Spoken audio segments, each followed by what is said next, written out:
विद्यार्थियों का इस YouTube चैनल भोज एकेडमी में स्वागत है। तो आज के वीडियो में हम लेकर के आए हैं कक्षा 10वीं का राष्ट्रीय उपलब्धि सर्वेक्षण का यह सेकेंड पेपर है, जो कि लोक शिक्षण संचालनालय के द्वारा जारी किया गया है। और यह 12 नवंबर को जो आपका राष्ट्रीय उपलब्धि सर्वेक्षण का जो पेपर होने वाला है, यह सामाजिक विज्ञान विषय का पेपर है। और इससे पहले हमने प्रैक्टिस पेपर फर्स्ट डाल चुके हैं और यह आपका प्रैक्टिस पेपर सेकंड है, और इससे आने वाले वीडियो में आपका प्रैक्टिस पेपर थर्ड डालेंगे। तो आपको इस पेपर के लिए 70 क्वेश्चन दिए गए हैं और आपको इन सभी क्वेश्चनों को तैयार करना है। यह महत्वपूर्ण क्वेश्चन है और ये वैकल्पिक क्वेश्चन है। ABCD में से आपको ऑप्शन चुनना है। तो अब हम देखते हैं कि यह पेपर में देखिए कि NAS क्या है। तो NAS राष्ट्रीय उपलब्धि सर्वेक्षण है और यह इसका पेपर है। तो लगातार वीडियो को प्राप्त कीजिए, और आपने यदि इस चैनल को सब्सक्राइब नहीं किया है तो इस चैनल को भी सब्सक्राइब करें और वीडियो को अधिक से अधिक छात्र छात्राओं तक शेयर करें, ताकि सभी छात्र छात्राओं की ये तैयारी हो जाए। तो हम देखते हैं प्रश्न क्रमांक 1। असहयोग आंदोलन के अंतर्गत भारतीय जनता को विदेशी वस्तुओं का बहिष्कार कर देशी वस्तुओं का उपयोग करने को कहा गया। इस आंदोलन के दौरान निम्नलिखित में से कौन सी विदेशी वस्तु का बहिष्कार मुख्य रूप से किया गया था? तो इसका आंसर आएगा कपड़ा। जब आपने असहयोग आंदोलन के बारे में पढ़ा होगा और बहिष्कार के बारे में पढ़ा होगा, तो किस वस्तु का अधिक से अधिक बहिष्कार किया गया था? तो विदेश से आने वाले कपड़े का बहिष्कार किया गया था। उसके बाद में हम देखते हैं, किसी राज्य का मुख्यमंत्री अपने पद के लिए खालिस्तान द्वारा चुना जाता है। तो हम देखते हैं कि क्या हम सीधे मुख्यमंत्री को वोट देते हैं? नहीं, पहले हम विधायकों को चुनते हैं। तो सभी राज्य के विधायकों के माध्यम से मुख्यमंत्री का चुनाव होता है। तो इसका सही आंसर आएगा सत्तारूढ़ दल के विधायकों के द्वारा चुनाव होना। उसके बाद आता है, कुछ फसलें ढलान वाली भूमि पर बेहतर तरीके से उगती हैं, जिस वजह से उन्हें अधिकतर पहाड़ी इलाकों में उगाया जाता है, जिसे निम्न वैकल्पिक विषयों में से फसल कहेंगे। तो कौन सी फसल होगी जो कि पहाड़ी इलाके में बोई जाती है? पहाड़ी इलाके में क्या कपास, गेहूं और गन्ना को बोते हैं क्या? नहीं, यह समतल जमीन वाली फसल है। इसका मतलब होगा चाय। तो चाय को पहाड़ी इलाकों में बोया जाता है। फिर हम देखते हैं, ये आपको कोई चिन्ह दिख रहा है, तो यह किस चीज का प्रमाणिक है? तो देखो, ये चिन्ह आप लोग अपने घरों में देखिए कि मोटर में, बल्ब में या कोई भी बिजली वाले उपकरण में दिखा होता है। तो ये क्या है? ये जो चिन्ह है ये मार्क है, मतलब गुणवत्ता का मार्क। किस चीज का मार्क है? तो यह गुणवत्ता का मार्क है। उसके बाद देखिए कि मेघा अपनी परियोजना कार्य को दी गई रूपरेखा के अनुसार सबसे उचित शीर्षक क्या दे सकते हैं? मतलब वह अपने कोई भी परियोजना कार्य कर रही है, जो कि नीचे दिए हैं कि भाषाएं हैं, धर्म है, संगीत और नृत्य है। तो ये क्या आर्थिक गतिविधि होगी, या वातावरण की परिस्थिति होगी, या सांस्कृतिक परंपराएं, या राजनीतिक व्यवस्था? तो यह है आपके सांस्कृतिक परंपराएं।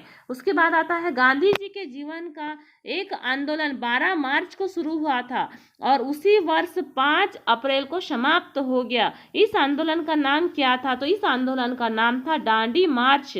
उसके बाद अगला प्रश्न आता है, निम्नलिखित में से कौन सा विकल्प बहु उपभोक्ता के लिए विकल्प में वृद्धि का कारण है? उपभोक्ता की बात कर रहा है, मतलब ये अर्थशास्त्र संबंधित भाषा है।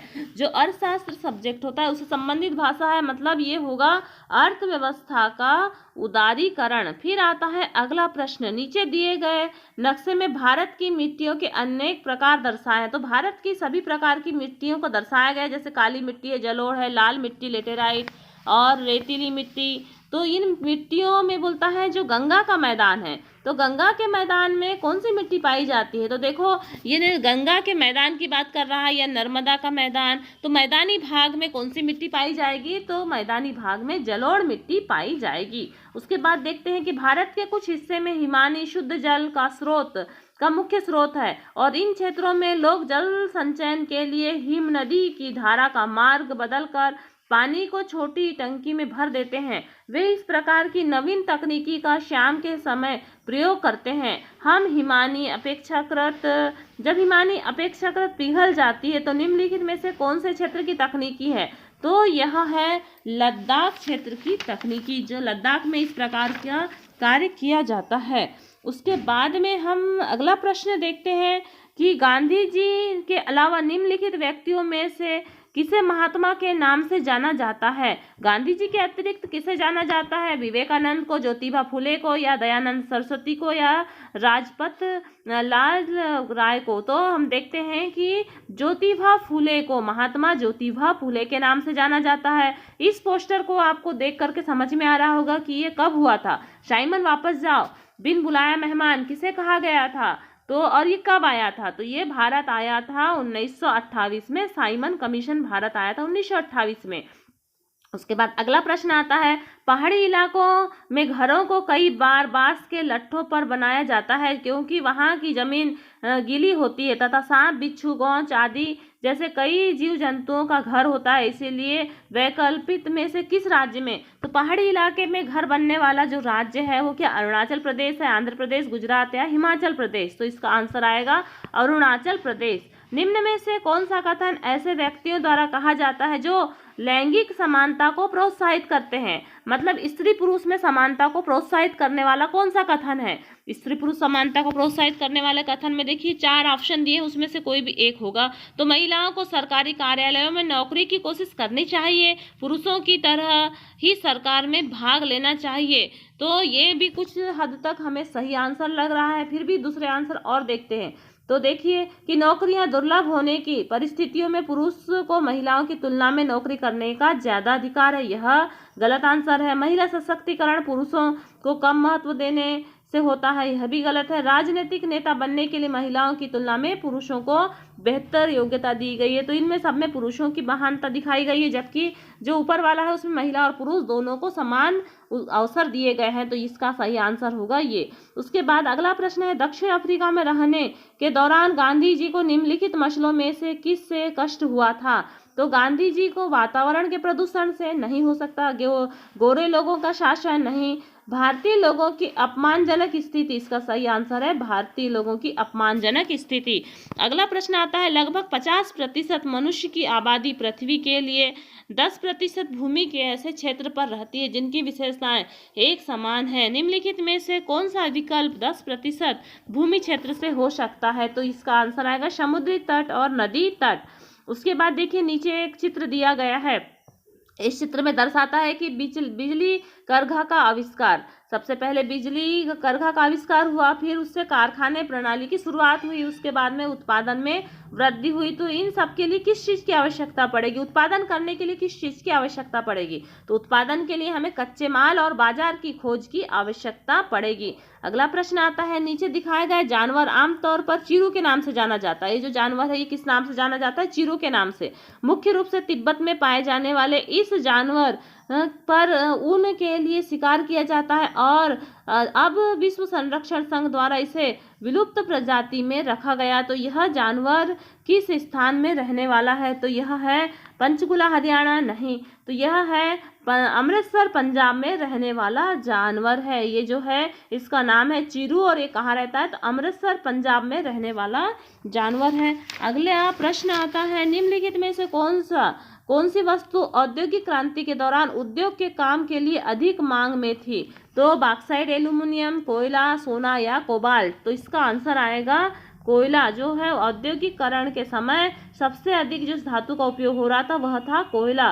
फिर आता है अगला प्रश्न, कोई भी प्राकृतिक संसाधन जैसे कि लकड़ी और सौर ऊर्जा किसी प्राकृतिक रूप से फिर से पूर्ति हो सकती है, उसे नवीकरणीय संसाधन कहते हैं। मतलब ऐसा संसाधन जिसका हम पुनः उपयोग कर सकते हैं, पुनः पूर्ति जिसकी हम कर सकते हैं वह है नवीकरणीय संसाधन, और जिनकी पुनः पूर्ति नहीं कर सकते वे होते हैं गैर नवीकरणीय संसाधन।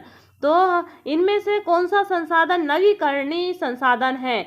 तो देखो नवीकरणीय बहुमूल्य रत्न यदि समाप्त हो गए तो उन्हें हम फिर से उत्पन्न नहीं कर सकते, पेट्रोलियम को भी नहीं कर सकते, लौह एस को भी नहीं कर सकते। इसका सही आंसर है पानी, नवीकरणीय संसाधन है। अगले प्रश्न में देखो कि बारदोली सत्याग्रह के बारे में निम्नलिखित कथन। तो जो बारदोली का सत्याग्रह है ये किस लिए हुआ था तो और किसने किया था? तो ये बारदोली सत्याग्रह किसानों के भू राजस्व के भुगतान करने को मना करने के लिए, और किसके द्वारा? तो सरदार वल्लभ भाई पटेल के द्वारा किया गया था। तो अब हमें इसमें से जो सत्य कथन है उसको चुनना है। तो सत्य कथन क्या है? इसे प्रांतीय सरकार द्वारा की गई भू राजस्व की वृद्धि का विरोध करने के लिए शुरू किया गया था और वल्लभ भाई पटेल के नेतृत्व में किसानों ने बढ़ी हुई दरों पर भू राजस्व का भुगतान करने से इनकार कर दिया। तो इसके एक और दो वाला ऑप्शन है सी ऑप्शन। अगला प्रश्न हम देखते हैं कि नीचे दिया गया एक समाचार पत्र दक्षिण अफ्रीका में होने वाले रंगभेद की समाप्ति को दर्शाता है।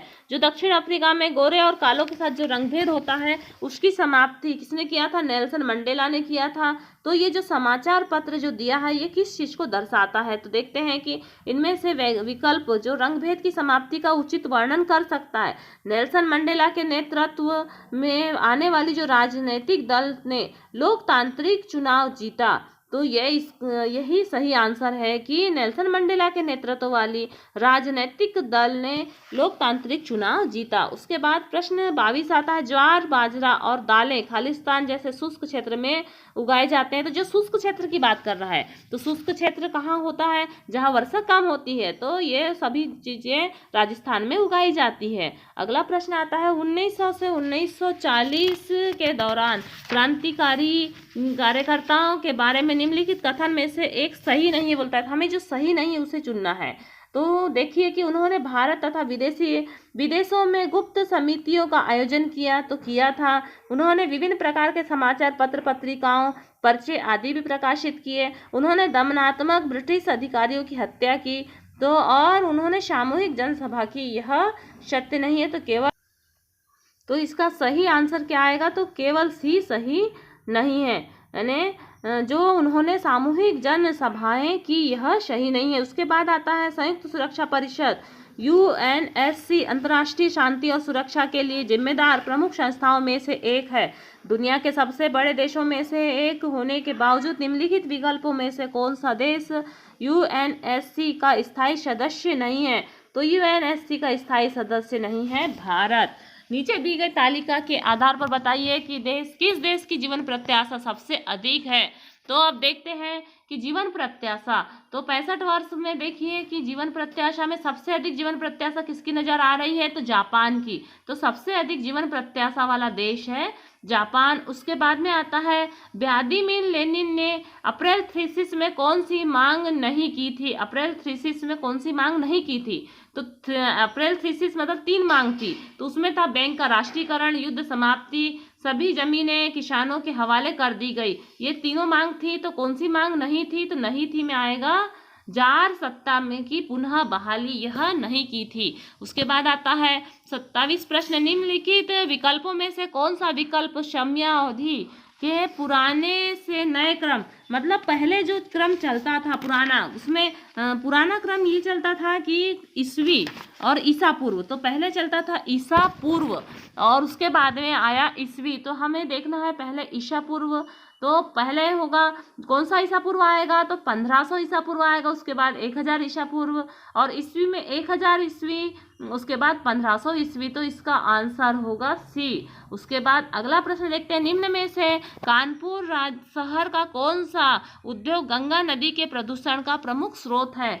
तो गंगा नदी के प्रदूषण का जो प्रमुख कारण है वो है चमड़े का कारखाना। उसके बाद आता है 20वीं शताब्दी के दूसरे भाग में संयुक्त राज्य अमेरिका सोवियत संघ के विपरीत विचारधारा के आधार पर विश्व 2 हिस्सों में बढ़ गया था। सोवियत संघ के द्वारा प्रचलित विचारधारा कौन सी थी? तो सोवियत संघ के द्वारा जो प्रचलित विचारधारा थी वो साम्यवादी विचारधारा थी। फिर हम देखते हैं प्रश्न क्रमांक 30। तो प्रश्न क्रमांक 30 में हमें एक चित्र दिख रहा है। इस चित्र से हमें पहचानना है कि यहाँ क्या खेती हो रही है या उसके बाद या खनन हो रहा है या जहाज का निर्माण हो रहा है या कपड़ा उत्पादन हो रहा है। तो यहाँ हमें जहाज का निर्माण भी समझ में नहीं आ रहा है, खेती भी समझ में नहीं आ रही, कपड़ा का उत्पादन भी समझ में नहीं आ रहा है। तो इसका आंसर आएगा क्या?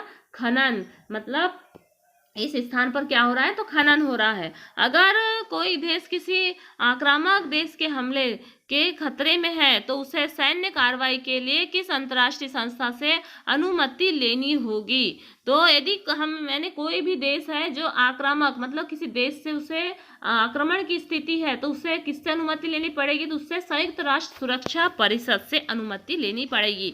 नीचे दिए गए चित्र है कक्ष के रण में, इसमें दिखाया गया है कि ऊंट गाड़ी का उपयोग निम्नलिखित स्थानीय वस्तुओं में से एक व्यापार के लिए किया जा रहा है। तो यह कौन सा व्यापार है, यहाँ आपको कोयला नजर आ रहा है कि नहीं आ रहा है, तांबा भी नजर नहीं आ रहा है, गेहूं भी नजर नहीं आ रहा है। इसका मतलब कि यहाँ पर क्या दिख रहा है, नमक दिख रहा है, मतलब यह नमक व्यापार के लिए किया जा रहा है।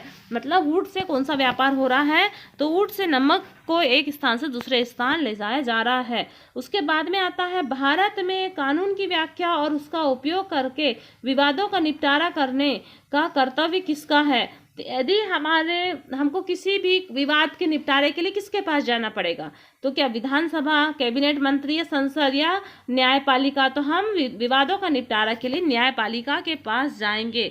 अगला प्रश्न आता है आइंस्टीन के द्वारा विकसित सिद्धांतों का प्रयोग परमाणु बम को विकसित करने के लिए किया गया, इसके पीछे का मुख्य उद्देश्य क्या था। तो आइंस्टीन ने जो परमाणु बम को विकसित करने का एक जो कार्य किया था वह था नाजी सत्ता को बाहर करना। उसके बाद देखते हैं जब आप ऊंचे अक्षांश से निचले अक्षांश की ओर जाते हैं तो क्या होता है। जब अक्षांश ऊपर से निचले अक्षांश की ओर जाते हैं तो कोई शीतोष्ण क्षेत्र नहीं होता, औसत वर्षा कम होती है, जलवायु गर्म हो जाती है और ज़्यादा पहाड़, तो जैसे जैसे ऊपर जाओगे तो जलवायु कैसी होती है, गर्म हो जाती है। अगला प्रश्न आता है नीचे दिए गए पत्रक में एक बाघ दर्शाया गया है जो कि भारत का प्रतीक रूप है। यह बाघ जर्मन और जापानी ध्वजों को दबा रहा है और भारत के मित्र पक्ष में यूके और चीन, यूएसए, रूस के ध्वज बाघ के पीछे दिख रहे हैं। तो यह किस चीज को दर्शा रहा है, तो देखिए कि इसके पीछे का संदेश यह है कि भारत कार्रवाई करेगा ब्रिटेन, रूस, अमेरिका, चीन के साथ कंधे से कंधे मिलाकर और जर्मन और जापान के निरंकुश शासन को कुचलेगा। तो यह है द्वितीय विश्व युद्ध में इस प्रकार से हुआ था, यह है द्वितीय विश्व युद्ध को दर्शा रहा है। फिर आता है नीचे दिए गए सूची संयुक्त राष्ट्र की एक संस्था का उत्तरदायित्व है। तो संयुक्त राष्ट्र की संस्था का उत्तरदायित्व है, कोई एक संस्था है ये, तो ये जो ये सारे कार्य करती है कौन सी संस्था है, कोई एक संस्था है। तो देखते हैं कि यह सारे कार्य कौन सी संस्था करती है। तो देखिए विश्व में बुनियादी शिक्षा के लिए मूलभूत सुविधाएं उपलब्ध कराना, विश्व में बाल जीवन रक्षा दर में वृद्धि करना, लड़कियों के लिए शिक्षा के माध्यम में लैंगिक समानता लाना और बच्चों के लिए किसी भी प्रकार की हिंसा या दुर्व्यवहार से सुरक्षा प्रदान करना, बच्चों के अधिकारों की रक्षा और वकालत करना और विभिन्न प्रकार के रोगों से बचाव के लिए शिशुओं का टीकाकरण करना, बच्चों के लिए पर्याप्त पोषण और सुरक्षित पेयजल की व्यवस्था करना। तो सारे कार्य बच्चों के लिए हो रहे हैं। मतलब बच्चों के लिए कार्य कौन सी संस्था करती है, तो बच्चों के लिए कार्य करती है यूनिसेफ। उसके बाद हम देखते हैं इस पोस्टर में मुख्य विषय क्या है, सीमाओं के आर पार। तो एक महिला है, यहाँ पर एक महिला के हाथ में देखिए कि सारे कार्य दिए गए हैं कि वह एक तवा रखी हुई है, मतलब खाना भी बनाने का कार्य कर रही है, लैपटॉप है मतलब वह कंप्यूटर का भी कार्य कर रही है, पुस्तक है पढ़ाई का भी कार्य कर रही है, हाथ में पर्स है मतलब वह नौकरी करने कहीं जा रही है, बाहर जा रही है, वाद्य यंत्र भी है, दीपक जला रही मतलब धर्म का प्रतीक हो गया और आस्था का प्रतीक हुआ, और ये एक पानी चढ़ाते हुए मतलब यह भी आस्था का, और सभी का सम्मान, हाथ जोड़े हुए सभी का सम्मान कर रही है। तो यह किस प्रकार की महिला है, तो यह है भारतीय तकनीकी का बदलता चेहरा या भारतीय महिलाओं का परंपरा और आधुनिक में संतुलन। तो और या भारतीय शास्त्रीय नृत्य का आधुनिक संतुलन, या उसके बाद में दिया है कि अन्य देशों की तुलना में भारत की महिलाओं के लिए अधिक वेतन। तो यह है भारतीय महिलाओं द्वारा परंपरा और आधुनिकता, जो पुरानी परंपराएं हैं वो और जो आधुनिकता है उसका संतुलन। उसके बाद अगला प्रश्न आता है कि ये हम देख रहे हैं कि ये कहीं के वन है, कहीं का जंगल है, तो यह कहाँ का है, कश्मीर घाटी में पाए जाने वाले वन। तो कश्मीर घाटी में जो पाए जाने वाले वन है, तो हमें इस वन की पहचान करना है कि ये वन कौन सा वन है। तो ये देखिए कि खेचड़ी, चीड़, बरगद या नीम। बरगद नीम तो नहीं है, इसीलिए या तो खेचड़ी हो सकता है या चीड़ हो सकता है, तो ये है चीड़ के वृक्ष हैं। उसके बाद देखिए, काल के अनुसार सबसे पहले से लेकर आखिरी तक इस घटना को सही क्रम में लिखिए। तो देखिए, पहले से आखिरी तक मतलब कौन सी घटना सबसे पहले हुई, तो हमने साइमन कमीशन, दांडी यात्रा और पूर्ण स्वराज्य की मांग सभी हमने इतिहास में पढ़े हैं। तो देखिए कि साइमन कमीशन कब आया था, तो साइमन कमीशन आया था 1928 में, दांडी यात्रा 1930 और पूर्ण स्वराज्य की मांग 1929। तो अब आप देख लीजिए कि कौन सा सही आंसर होगा, जिसमें 3 पहले आएगा, फिर 1 आएगा, उसके बाद में 2 आएगा, मतलब बी आंसर सही होगा। यहाँ दिखाया गया तख्त पर देश में पाया जाता है जहाँ से मकर रेखा गुजरती है, वह कौन सा देश है। तो जहाँ से मकर रेखा गुजरती है उस देश के बारे में हमें जानकारी लेना है। तो मकर रेखा गुजरती है ऑस्ट्रेलिया से। उसके बाद में अगला प्रश्न आता है कि आधुनिक युग में आने पर निम्नलिखित में से अधिकतम किस वर्ग के लोग मध्यम वर्ग के बन गए। तो व्यापारी वर्ग जो था, आधुनिक युग आया तो व्यापारी वर्ग मध्यम वर्ग का बन गया। उसके बाद में हम देखते हैं औद्योगिक क्रांति का भारत के किस प्रकार नकारात्मक प्रभाव पड़ा। अगला देखिए कि औद्योगिक क्रांति का भारत में किस प्रकार से नकारात्मक प्रभाव पड़ा। कुटीर उद्योगों का पतन, जब उद्योग खुले तो भारत में नकारात्मक प्रभाव किस चीज का पड़ा होगा, तो उद्योग खुले, भारत की धार्मिक परंपरा का पतन हुआ, भारत की मुद्रा प्रणाली का अवमूल्यन हुआ, श्रमिक संख्या में औरतों का प्रवेश, तो इसका आएगा कुटीर उद्योगों का पतन। उसके बाद अगला प्रश्न हम देखते हैं। तो अगला प्रश्न है, दिया गया चित्र विज्ञापन पत्र है जो कि ध्यान से देखें और सूचित क्या कर रहा है, जागृत हो जाएं। अब यहाँ है, मतलब हमें जागृत होना है कि तेल को हमें ज़्यादा समाप्त नहीं करना है। तो ये किस चीज को प्रदर्शित कर रहा है, तो सूर्य तेल संसाधन का प्रमुख स्रोत है, नहीं, इसका आएगा 2100 तक देश में जो है तेल का संसाधन समाप्त हो जाएगा, या विश्व में तेल के संसाधन समाप्त हो जाएंगे 2100 तक। उसके बाद दिया है, नीचे दिया गया विज्ञापन पत्र संयुक्त राष्ट्र द्वारा मानव अधिकारों की सार्वभौमिक घोषणा पर आधारित है। तो यह किस चीज को दर्शा रहा है, तो हम देखते हैं कि स्वास्थ्य को या सरकार में भाग लेने का, और उसके बाद में दिया का या काम करने का या उचित वेतन का, या बोलने की स्वतंत्रता, धर्म की स्वतंत्रता, गोपनीयता, शादी या भाईचारे की भावना में रहना, या शिक्षा या कानून द्वारा उचित उपचार, या वो धर्म, वंश, जाति, लिंग के आधार पर न बदलने वाला सम्मान, या सुरक्षा, गौरव का या स्वतंत्रता का। तो हर जगह मनुष्यों का अधिकार है। तो ये किस चीज को दर्शा रहा है, इसमें से कौन सा कथन सार्थक होगा, तो सभी मनुष्य अपनी स्वतंत्रता, मर्यादा और अधिकार के साथ पैदा हुए हैं, यह एक सार्थक कथन है। अगला प्रश्न आता है कि नीचे दिखाए गए संयुक्त राष्ट्र अमेरिका की एक मुद्रा नोट है और केंद्र में दिखाए गए व्यक्ति की छवि एक खालिस्तान का प्रतिनिधित्व करती है। तो इसमें आपको इसका आंसर क्या आएगा, यह है अफ्रीकी अमेरिकी या अमेरिकी मूल प्रजाति का एक सदस्य, या स्पेन में जन्मे व्यक्ति, या एशिया के अप्रवासी। इसका आएगा सही आंसर अमेरिका मूल प्रजाति के सदस्य। विश्व में अधिकतम सोने के अयस्क का उत्पादन करने वाला देश कौन सा है, तो वर्तमान में सबसे अधिक सोना उत्पादन होता है चीन में। भारत में टाटा स्टील की वैश्विक उपस्थिति के नीचे दिए गए मानचित्र में दर्शाया गया है। मानचित्र के आधार पर टाटा स्टील के बारे में कौन सा कथन सत्य है, तो मानचित्र में देखो दिखा रहा है कि अमेरिका, ब्रिटेन, दुबई और दक्षिण Africa, Singapore, Bangladesh, Nepal, Shanghai और हांगकांग सब दर्शाया गया है। इसमें से बोलता है कि कौन सा कथन सत्य है, तो हमें सत्य कथन को देखना है। इसमें आएगा टाटा स्टील पूरे एशिया और अफ्रीका में स्टील प्लांट स्थापित होते हैं किए गए हैं, या टाटा स्टील ने हाल ही में अमेरिका और स्टील प्लांट का अधिग्रहण किया है।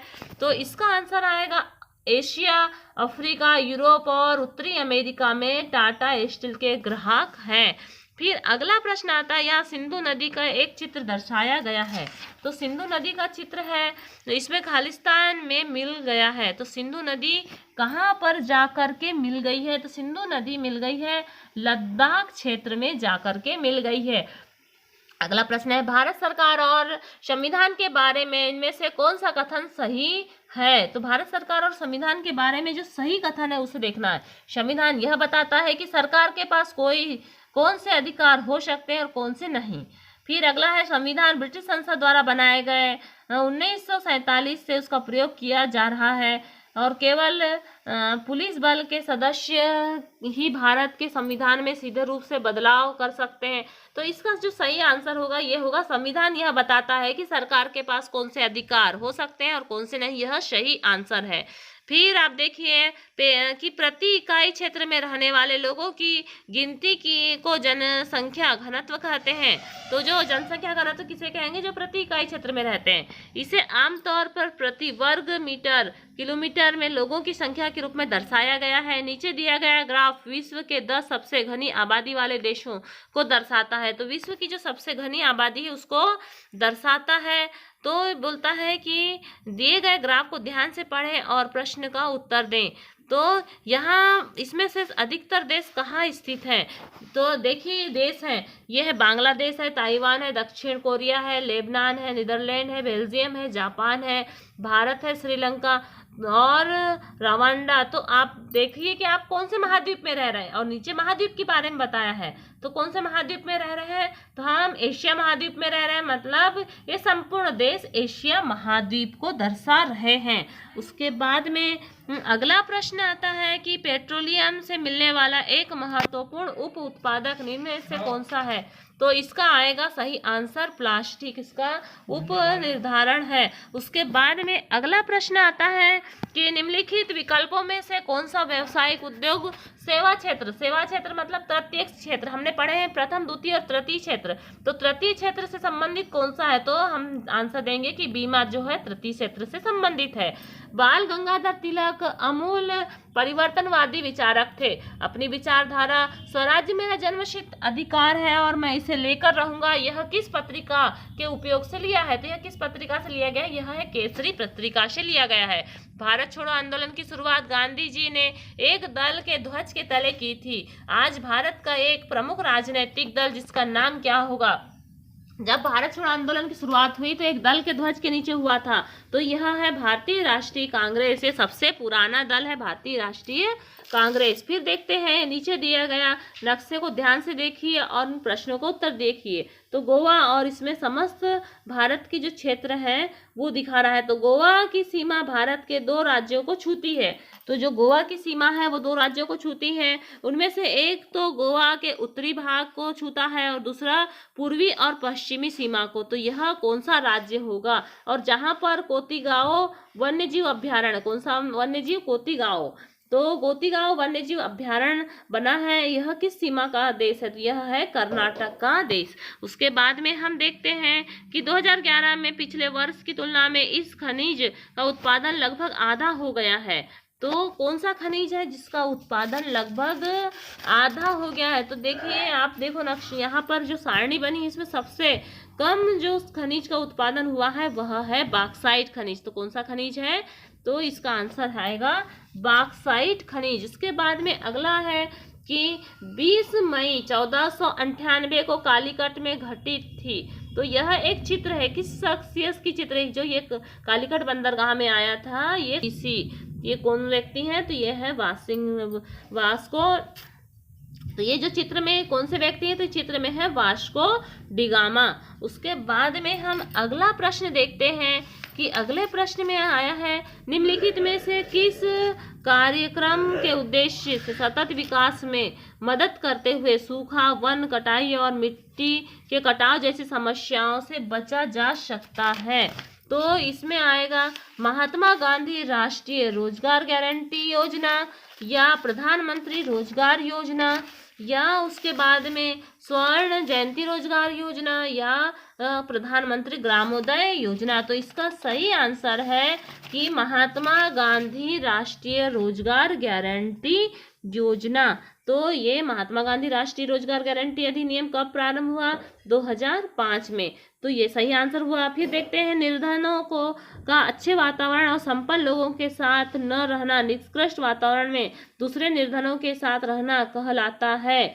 सामाजिक अपवर्जन कहलाता है। यह भी आपने अध्ययन किया है। उसके बाद एक गरीबी रेखा निर्धारण में ग्रामीण क्षेत्र में 2400 कैलोरी की ऊर्जा और शहरी क्षेत्र में 2100 कैलोरी प्रति व्यक्ति निर्धारण क्यों किया गया है? तो भोजन में कम वस्तु उपलब्ध हो जाए, या अधिक शारीरिक श्रम, या निम्न स्तरीय रहन सहन, या मौसमी बेरोजगारी। तो इस अधिक शारीरिक श्रम, क्योंकि देखो ग्रामीण व्यक्ति को अधिक शारीरिक श्रम करना पड़ता है, इसलिए उन्हें 2400 कैलोरी की ऊर्जा दी जाती है, और शहरी व्यक्ति को कम कैलोरी इसलिए दी जाती है कि उनको कम श्रम करना पड़ता है। इस प्रकार से भारत का जो कैलोरी मापन या निर्धनता का मापन इस प्रकार से किया जाता है। अगला प्रश्न है, मध्याह्न भोजन योजना प्रारंभ करने का उद्देश्य क्या था? तो कक्षा में बच्चों की उपस्थिति को बढ़ाना, बच्चों के पोषण स्तर में सुधार करना, और बीच में पढ़ाई छोड़ देने वाले बच्चों की संख्या में कमी करना। तो उपरोक्त सभी, इसका सही आंसर है उपरोक्त सभी। फिर देखिए कि जब किसी खेत में काम करने वाले सदस्यों की संख्या आवश्यकता से अधिक हो तो वह स्थिति हो सकती है। मतलब किसी खेत में कम लोगों की आवश्यकता पड़ रही है और उससे ज्यादा लोग काम कर रहे हैं, तो यह है प्रच्छन्न बेरोजगारी। अगला प्रश्न आता है, निर्धन परिवार को स्व सहायता समूह में संगठित कर बैंक ऋण और सरकारी साहिक के संयोजन द्वारा निर्धनता रेखा से ऊपर लाने के लिए कौन सी योजना प्रारंभ की गई है? तो यह प्रारंभ की गई है स्वर्ण जयंती ग्राम स्वरोजगार योजना। फिर भारत विश्व का दूसरा सबसे अधिक मानव संसाधन वाला देश है, अतः इस मानव संसाधन को मानव पूंजी में कैसे परिवर्तित किया जा सकता है? तो इसे शिक्षा, प्रशिक्षण और चिकित्सा में सुधार करके इसे परिवर्तित किया जा सकता है। अगला प्रश्न है, भारत में मौसम परिवर्तन के कारण सूखा, अतिवर्षा की स्थिति प्रतिवर्ष बनी रहती है, अतः ऐसी स्थिति में भारतीय खाद्य निगम FCI के माध्यम से बम्पर स्टॉक तैयार किया गया है। तो यह किस चीज का स्टॉक करेगा? यदि अनाज की बात कर रहा है तो वह अनाज का ही स्टॉक करेगा ना, बर्फ या कोई धन या दवाई का नहीं करेगा। तो इसका सही आंसर आएगा अनाज, गेहूं एवं चावल के भंडार करेगा। अगला प्रश्न आता है कि खुले बाजार को खाद्यान्न में असीमित मात्रा तक भंडार और विक्रय के लिए खोल दिए जाने से किन्हें लाभ होता है? तो यह इससे कृषकों को लाभ प्राप्त होगा, या उपभोक्ताओं को लाभ होगा, या खाद्यान्न सुरक्षा लोग एवं निर्धनों को लाभ होगा? तो यह इसमें किसी को भी कोई लाभ प्राप्त नहीं होगा। अगला प्रश्न आता है, नमूना सर्वेक्षण करके गरीबी रेखा का अनुमान अलग अलग पर आमतौर पर 5 साल में लगाया जाता है। निम्नलिखित में से कौन सा संगठन इस तरह के नमूने सर्वेक्षण का संचालन कर रहा है? तो नमूने सर्वेक्षण का संचालन राष्ट्रीय नमूना सर्वेक्षण संगठन NSSO कर रहा है। राष्ट्रीय नमूना सर्वेक्षण संगठन NSSO कर रहा है। फिर आता है, जनसंख्या को शिक्षित प्रशिक्षित करना उच्च स्वास्थ्य उपलब्ध कराना कहलाता है। तो जनसंख्या को शिक्षित भी करना, प्रशिक्षित करना और उच्च स्वास्थ्य उपलब्ध करवाना मानव पूंजी निर्माण कहलाता है। सरकार द्वारा किसानों द्वारा उत्पादित विभिन्न फसलों को पहले से घोषित कीमत पर कहलाती है। तो जो पहले से घोषित कीमत क्या कहलाती है? तो न्यूनतम समर्पित कीमत कहलाती है। तो इस प्रकार से यह आपके 70 क्वेश्चन हुए, और आने वाले वीडियो में हम 3rd पार्ट भी डालेंगे और सोशल साइंस के महत्वपूर्ण प्रश्न उत्तर भी डालेंगे। तो लगातार वीडियो को प्राप्त कीजिए, और आपने यदि इस चैनल को सब्सक्राइब नहीं किया है तो आप इस चैनल को सब्सक्राइब करें, बेल आइकन दबाएं, वीडियो को अधिक से अधिक छात्र छात्राओं तक शेयर करें। धन्यवाद।